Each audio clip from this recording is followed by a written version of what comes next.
मुंबईत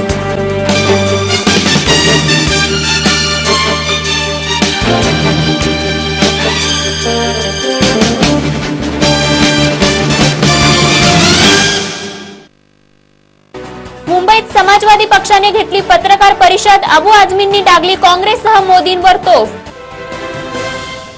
गारपिटीमुळे झालेल्या नुकसानीची केंद्रीय पथकाकडून पाहणी। अण्णा हजारेंनी काढून घेतला तृणमूल काँग्रेसचा पाठिंबा, ममता बॅनर्जी मात्र चिंतेत।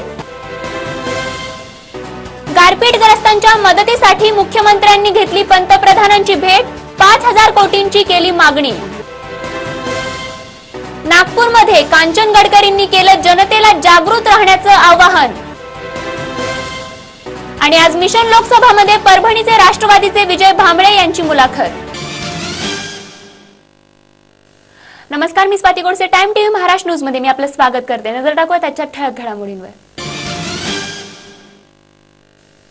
लोकसभा निवडणूक तोंडावर असतानाच मुंबई समाजवादी पक्षाने पत्रकार परिषद आयोजित केली होती। यावेळी समाजवादी पक्षाने लोकसभा निवडणूक उमेदवारांची आणखी एक यादी जाहीर केली आहे।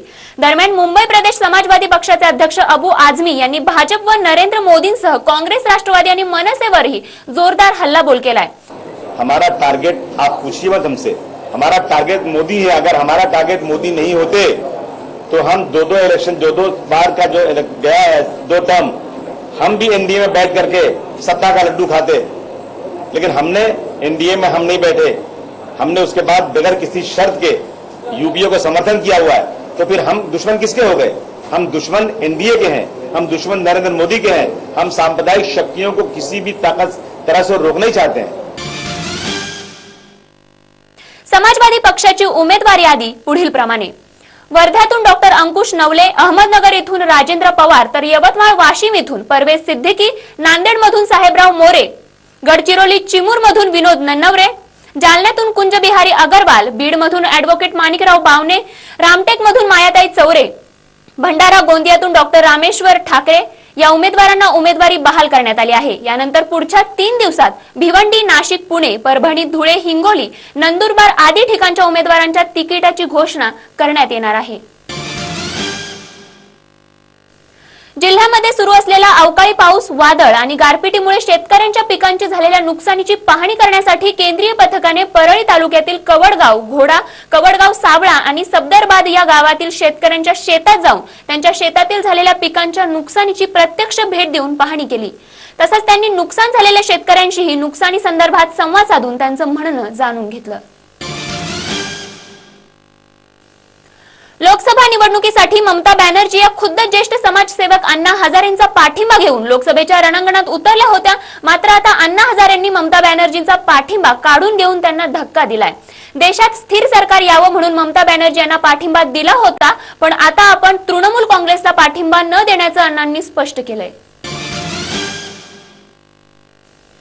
अवकाळी पाऊस आणि गारपिटीमुळे राज्यातील 28 जिल्ह्यांना तडाखा बसला असून या संकटातून 27 जणांचा मृत्यू झालाय, तर 13 लाख हेक्टर शेतीचं नुकसान झालंय।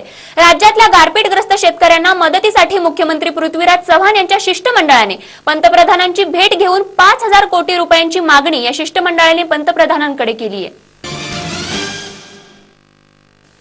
लोकसभा निवडणुकीच्या तोंडावर नितीन गडकरींचा बालेकिल्ला असलेल्या नागपूरमध्ये भाजपाची प्रचार सभा पार पडली।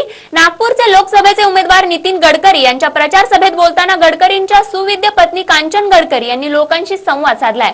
तसंच देशाच्या सत्तेत परिवर्तन येण्यासाठी जागृत राहण्याचं आवाहनही यावेळी कांचन गडकरी यांनी मतदारांना केलंय। ये इसमें परिवर्तन लाना है, परिवर्तन हो सकता है और परिवर्तन करना ये समाज का एक अविभाज्य अंग है। तो परिवर्तन करने में आपको आपके मन में लगेगा कि मैं क्या करूंगी, मतदान करना है, मतदान करना है। और फिर नेता कैसा हो, किसको मतदान करें, वो आदमी कैसा हो, जो आदमी के पास विजन है, दृष्टि है।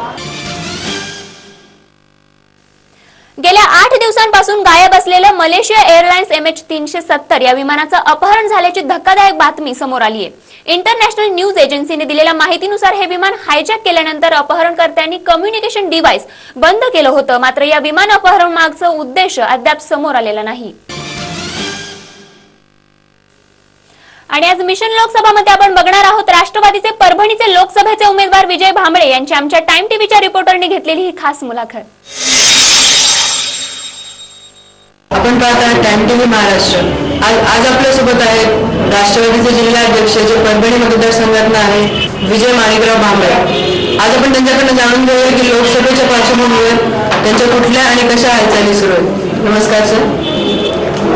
परभणी लोकसभा मतदारसंघात खरं तर काँग्रेस आणि राष्ट्रवादी काँग्रेस पक्षाची आमची संपूर्ण महाराष्ट्रामध्ये युती आहे आणि परभणी लोकसभा मतदारसंघात मी सुद्धा राष्ट्रवादी काँग्रेस पक्षाकडून इच्छुक उमेदवार आहे.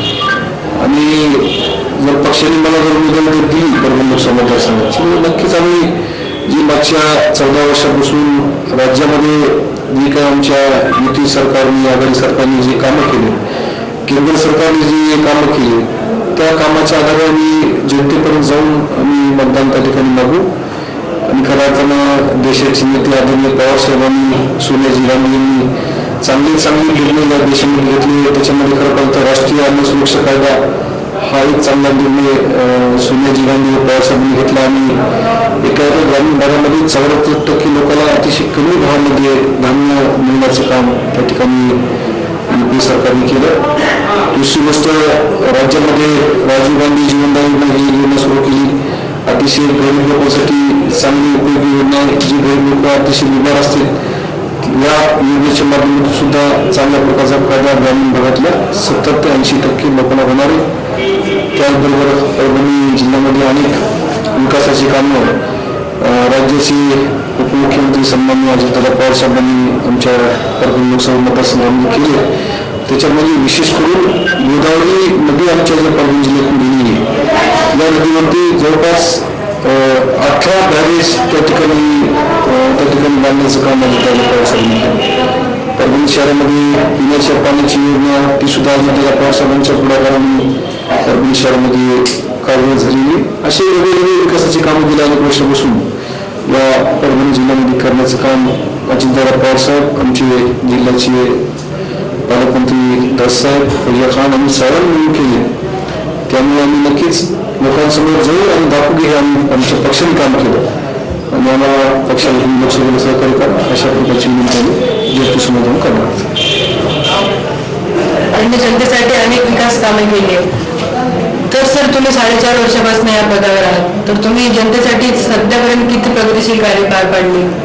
खरं तर मी 4 वर्षापासून जिल्हाध्यक्ष झाल्यापासून गाव तिथं राष्ट्रवादीचा झेंडा लावण्याचं काम केलं. गाव त्या ठिकाणी पक्षाची शाखा उघडण्याचं काम केलं.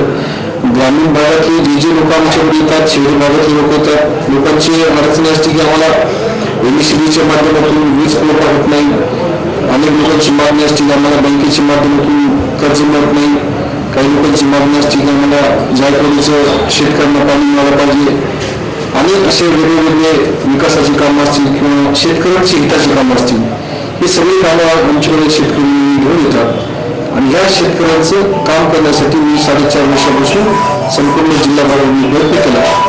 जेवढं काही होईल तेवढं शेतकऱ्याला न्याय देण्याची भूमिका मी या 4.5 वर्षाच्या काळामध्ये आदरणीय पवारसाहेबांच्या नेतृत्वाखाली आदरणीय अजितदादांच्या पुढाकाराने या परभणी जिल्ह्यामध्ये अनेक शेतकऱ्यांचे प्रश्न सोडवण्यासाठी मी त्या ठिकाणी प्रयत्न केले.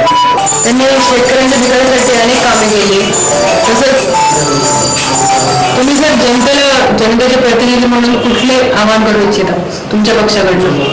खरं तर सगळ्यात महत्वाचं परभणी लोकसभा मतदारसंघात सगळ्या ग्रामीण भागातल्या लोकांची मागणी आहे की परभणी जिल्ह्यातील किंवा लोकसभा मतदारसंघातली रस्त्याची कामाची अतिशय वाईट परिस्थिती आहे. लोकांची मागणी आहे की परभणी लोकसभा मतदारसंघातल्या रस्त्यांची डांबरीकरणाची कामं व्हावं ही सगळ्यात महत्वाची मागणी आहे. आणि या गोष्टीकडे खरं तर आमच्या पक्षाची भूमिका राहील आणि त्या ठिकाणी रस्त्यांच्या कामाला आम्ही प्राधान्य देऊ. दुसरा भाग या ठिकाणी एमएससीबीच्या बाबतीत सुद्धा अनेक शेतकऱ्यांची मागणी की चांगल्या प्रकारे वीज पुरवठा झाला पाहिजे. अनेक ठिकाणी 33 केव्ही सबस्टेशन असतील 132 केव्ही सबस्टेशन असतील या सुद्धा बऱ्याचशा मागणी परभणी लोकसभा मतदारसंघात शेतकऱ्यांच्या आहेत. MSCBच्या बाबतीत सुद्धा त्या ठिकाणी प्राधान्य देऊ आणि लोकांना चांगल्या प्रकारची वीज कशी देते या गोष्टीवर सुद्धा आमचं त्या ठिकाणी लक्ष राहील. तिसरा आमचा मुद्दा राहील त्यानंतर परभणी लोकसभा मतदारसंघामध्ये जे काही 50% भाग हा सिंचनाखाली आलेला आहे. पण सिंचनाखाली आल्याच्या नंतर अनेक शेतकऱ्यांची असं मागणी की आम्हाला शेती पंपाचं कनेक्शन मिळालं पाहिजे, आम्हाला 33 kV सबस्टेशन झाली पाहिजे, ही सुद्धा अनेक लोकांची मागणी. त्यासाठी सुद्धा आमचं प्राधान्य राहील. आणि ज्या शेतकऱ्यांच्या शेतामध्ये वीज कनेक्शन नाही त्या शेतकऱ्यांना सुद्धा वीज कनेक्शन देण्यात येईल हे सुद्धा आमचं त्या ठिकाणी प्राधान्य राहील. वीज पुरवठा आणि रस्त्याचे डांबरीकरण हे 2 कामावरती त्यांचं लक्ष केंद्रित आहे आणि आपण भांबळे साहेबांसोबत असेच राहू. तुम्ही पाहत राहा टाइम TV महाराष्ट्र. या न्यूज बुलेटिन्स मध्ये इथेच थांबूयात. पाहत रहा टाइम TV महाराष्ट्र न्यूज. नमस्कार.